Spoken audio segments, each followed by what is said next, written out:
Hello बच्चों, स्वागत है आपका अपने YouTube चैनल मां सरस्वती कोचिंग सेंटर में। तो आइए देखते हैं, आज की क्लास में हम लोग पढ़ेंगे प्रश्नावली 3.1 का क्वेश्चन नंबर 5। तो देखते हैं क्वेश्चन नंबर 5 हमारा क्या है। एक आयताकार बाग जिसकी लंबाई चौड़ाई से 4 मीटर अधिक है का अर्ध परिमाप 36 मीटर है, बाग की विमाएं ज्ञात कीजिए। ध्यान देंगे आप, एक कोई आयताकार बाग है जिसकी कह रहा है लंबाई उसकी चौड़ाई से 4 मीटर अधिक है, और क्या कहा गया है, और जो है बाग का अर्ध परिमाप हमें 36 मीटर दिया है। बाग की विमाएं अर्थात उसकी लंबाई और चौड़ाई हमें ज्ञात करना है। तो देखिए, लंबाई चौड़ाई दोनों ज्ञात करना है, तो हम जो है इसके लिए एक्स वाई मान लेंगे और हम जो है एक रैखिक समीकरण बनाएंगे। देखिए तो इसे किस तरह से हम हल करते हैं।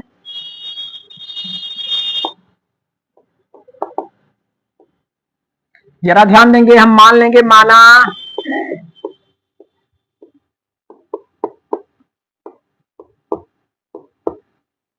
माना आयताकार बाग की लंबाई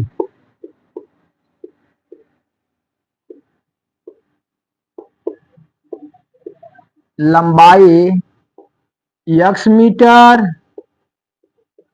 तथा चौड़ाई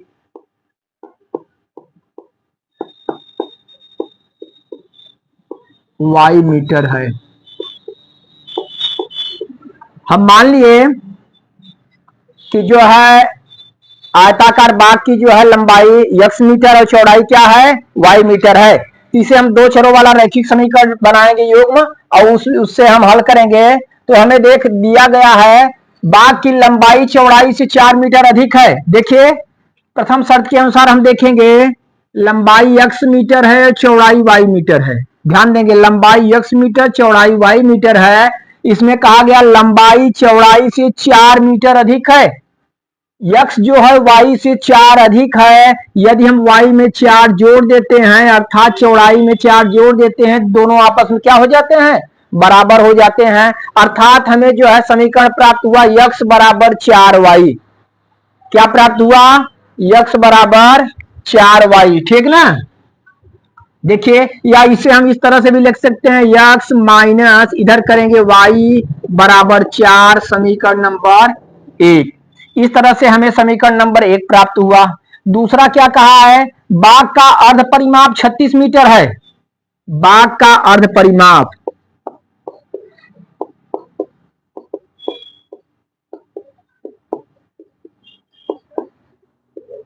बराबर हमें दिया हुआ है 36 मीटर।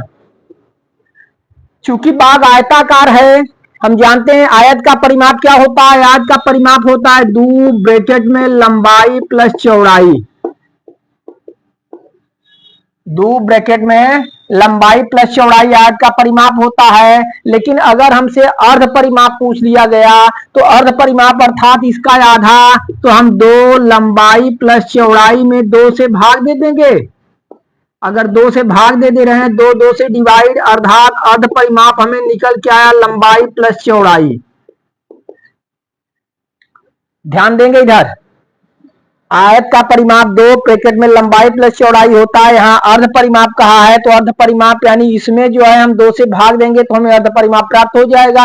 अर्थात अर्ध परिमाप का सूत्र हुआ लंबाई प्लस चौड़ाई। तो यहाँ हम लिख सकते हैं लंबाई प्लस चौड़ाई बराबर क्या, 36।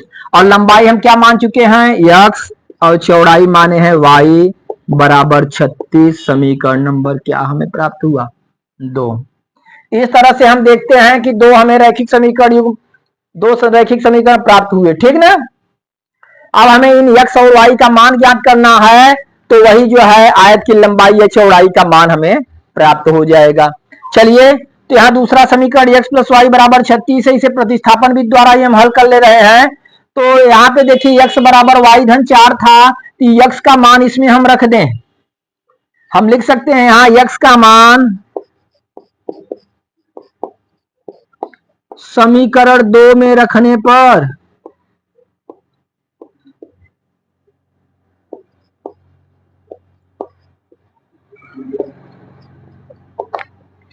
देखिए यहां पर समीकरण 2 हमारा x प्लस वाई बराबर 36 है। x का मान जो है था क्या भाई, x का मान था y प्लस 4, तो x की जगह हम क्या रखेंगे y plus 4 plus y equal to 36। फिर से ध्यान देंगे, समीकरण 2 हमारा था x प्लस वाई बराबर 36, x का मान हम समीकरण 2 में रख रहे हैं, x की वैल्यू हम यहाँ निकाले थे x बराबर वाई प्लस 4, x की जगह y plus 4 plus y equal to 36। यहाँ पे देखेंगे y y 2y हो गया, 2y और प्लस 4 इक्वल टू 36, तो 2y बराबर 36 माइनस 4, 2y बराबर 36 माइनस 4, तो 2y बराबर 36 में से 4 हम घटाएं क्या प्राप्त होगा 32, 36 माइनस 4 इक्वल टू 32, तो y बराबर हमें प्राप्त हुआ 32/2। y बराबर 2 से काट देंगे, 2 1 का 2 और 2 6 12, अर्थात y का मान हमें क्या प्राप्त हो गया 16। y का मान हमें 16 प्राप्त हुआ। y का मान हम किसी समीकरण 1 2 में चाहे जहां रख करके हम x की वैल्यू प्राप्त कर सकते हैं। चलिए नोट करिए, तो इधर हम इरेज करते हैं, चलिए मिटाएं हम इधर।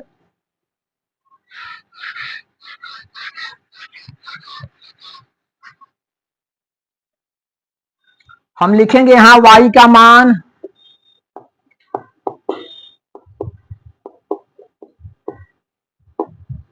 समीकरण 1 में रखने पर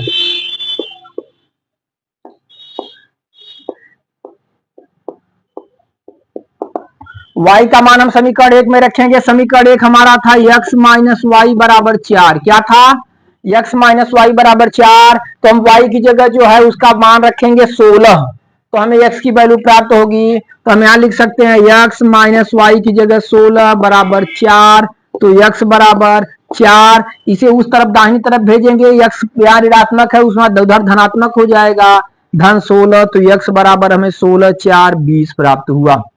इस तरह से हम देखते हैं x की वैल्यू निकल के आई हमारी 20 और y की क्या 16। हम क्या माने थे, x माने थे, आयताकार बाग की लंबाई को x माने थे, चौड़ाई को क्या माने थे y माने थे। इस तरह से हम लिख सकते हैं बाग की लंबाई 20 मीटर और बाग की चौड़ाई 16 मीटर। अतः आयताकार बाग की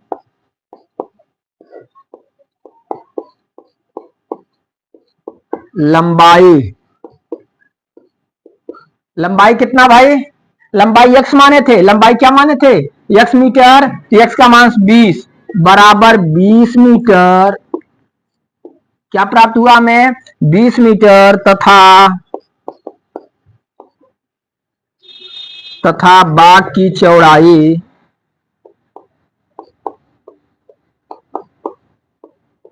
बराबर कितना, y माने थे, y बराबर कितना हमारा आया 16 मीटर। इस तरह से देखते हैं कि आयताकार बाग की विमाएं हमसे पूछा था, अर्थात लंबाई चौड़ाई ज्ञात करिए, तो हम जो है रैखिक समीकरण, 2 रैखिक समीकरण बनाए, अर्थात रैखिक समीकरण का योग बनाए और हम इसे प्रतिस्थापन विधि द्वारा ही हल कर दिए। ठीक, तो x की वैल्यू निकल के आई 20 और y की वैल्यू क्या आई 16, अर्थात आयताकार बाग की लंबाई 20 मीटर और चौड़ाई 16 मीटर। इस तरह से यही दोनों हमारा क्या होगा आंसर होगा। ठीक ना, चलिए इसे आप लोग नोट करिए, फिर अगले क्वेश्चन की तरफ चलते हैं।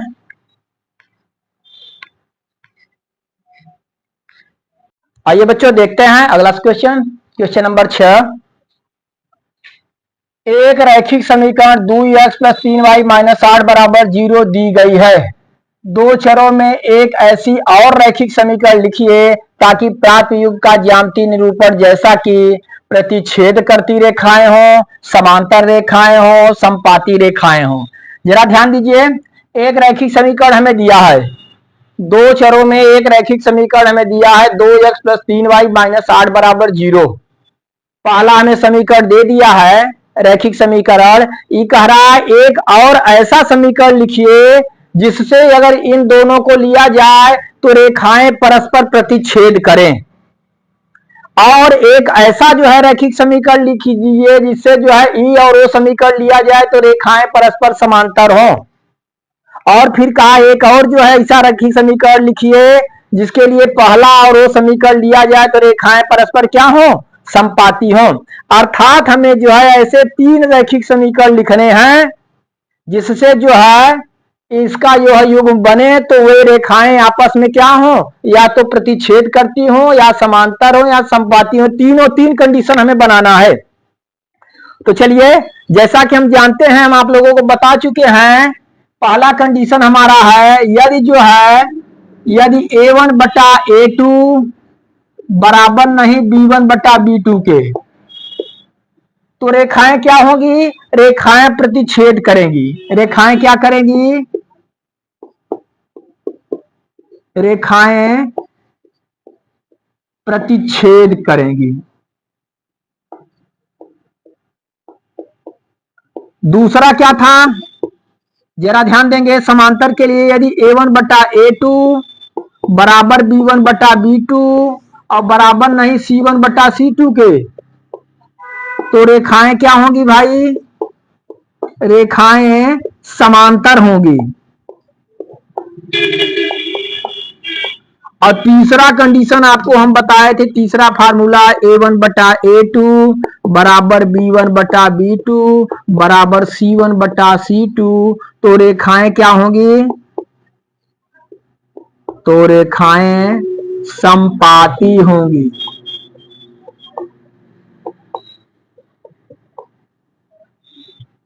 यही 3 कंडीशन है। यदि A1 बटा A2 not equal to B1 बटा B2 के, तो रेखाएं प्रतिच्छेद करेंगी। और A1 बटा A2 बराबर B1 बटा B2 बराबर नहीं C1 बटा C2 के, तो रेखाएं समांतर होंगी। और A1 बटा A2 बराबर B1 बटा B2 बराबर C1 बटा C2, तो रेखाएं समपाती होंगी। तो यही तीनों कंडीशन लागू करके हमें रैखिक समीकरण लिखना है। तो देखिए, चलिए पहला हम करते हैं। सबसे पहले पहला देखते हैं, रेखाएं क्या करेंगी, प्रतिच्छेद करती हैं।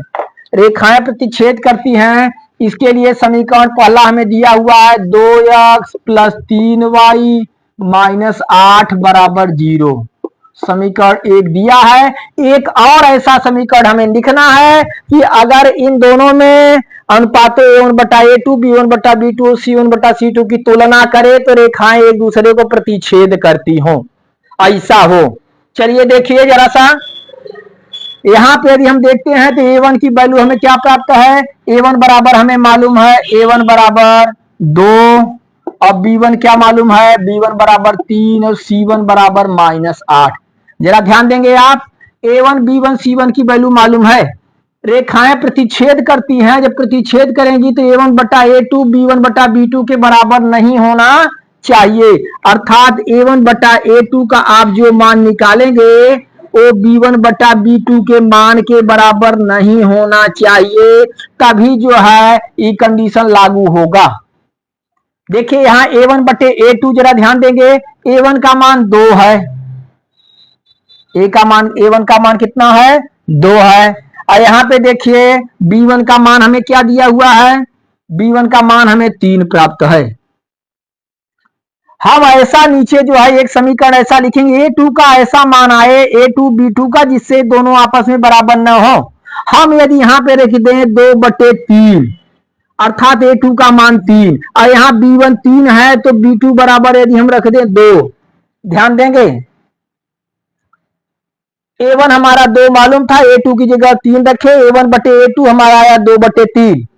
B1 का मान 3 था, B2 बराबर जो है हम 2 रख दिए, तो B1 बटे B2 बराबर 3 बटा 2, 2 बटा 3 3 बटा 2 के बराबर नहीं है। तो यही कंडीशन था, A1 बटा A2 बराबर नहीं B1 बटा B2 की। अगर ऐसा होगा तो रेखाएं प्रतिच्छेद करेंगी, या रेखाएं प्रतिच्छेद करती हैं तो ऐसा होना चाहिए कंडीशन, तो ये कंडीशन लागू होना चाहिए। अगर इस तरह से हम समीकरण 2 बना दें, जैसे यहाँ पे हम देखिए A2 की वैल्यू 3 है तो हम यहाँ पे रख दें 3x प्लस B2 की वैल्यू क्या है, 2 है तो हम लिख दें 2y, ठीक, माइनस हम C1 की जगह C2 की जगह कुछ भी लिख सकते हैं, क्योंकि यहाँ C2 से कोई संबंध नहीं दर्शाना है, मान लीजिए 7 या कुछ भी हम लिख देते हैं, बराबर 0। समीकरण 2 हमें प्राप्त हुआ।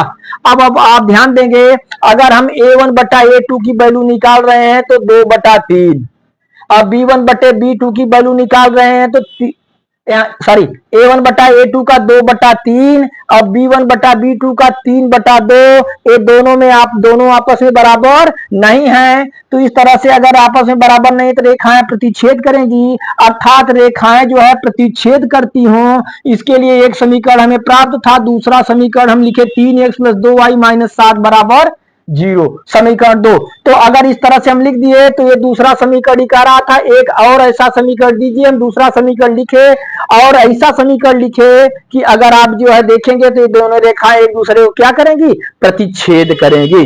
जैसा कि यहाँ पे हम 3x + 2y - 7 बराबर 0 लिखे। आप कोई भी यहाँ पे जो है इसके x और y का गुणांक कुछ भी अलग रख सकते हैं, लेकिन ये कंडीशन लागू हो कि A1/A2 B1/B2 के बराबर नहीं होना चाहिए। तो इस तरह से हमें दूसरा समीकरण प्राप्त हुआ 3x + 2y - 7 बराबर 0। चलिए नोट करिए, आप लोग नोट करिए। तो फिर दूसरा हम देखते हैं। दूसरा हमारा था कि रेखाएं जो समांतर हो, समांतर रेखाएं हो। चलिए इरेज करें इसे।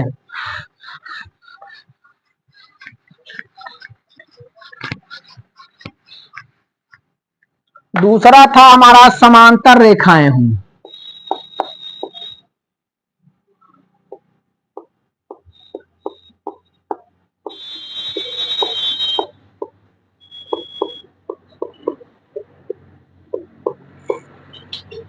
ठीक, फिर इसी जो है समीकरण एक लेके इसे हम दूसरा ऐसा समीकरण लिखेंगे जिसके लिए रेखाएं जो है आपस में क्या होनी चाहिए, समांतर होनी चाहिए। समीकरण एक फिर यही हमारा है 2x + 3y - 8 बराबर 0, समीकरण नंबर 2। अब देखिए समांतर के लिए क्या होना जरूरी है, A1/A2 बराबर B1/B2 बराबर नहीं C1/C2 के। ठीक, यहां A1 की वैल्यू क्या है 2, B1 की वैल्यू कितना है 3 और C1 की वैल्यू कितना है -8।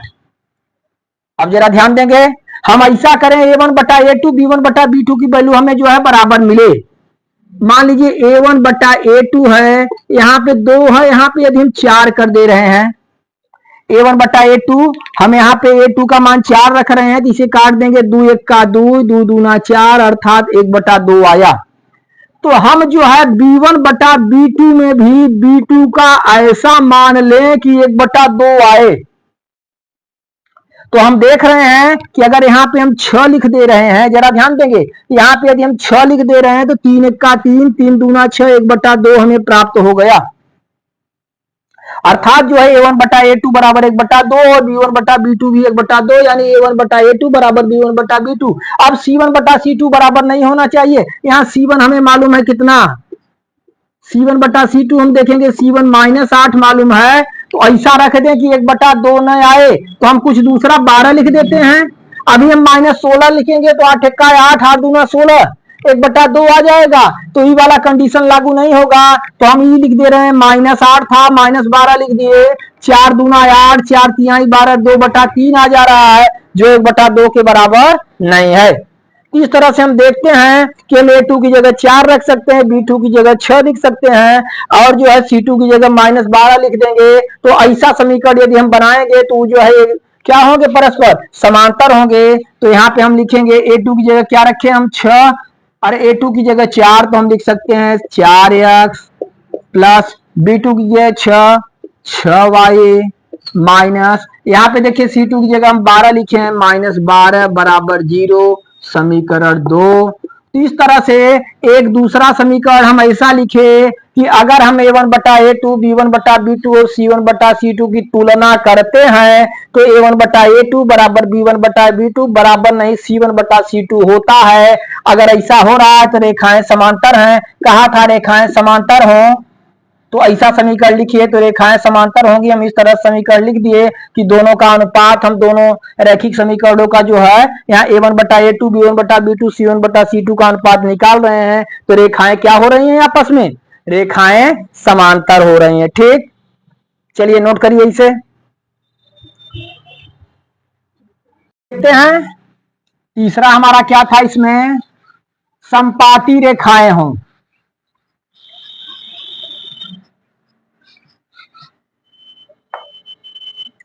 तीसरा हम देखते हैं संपाती रेखाएं हों।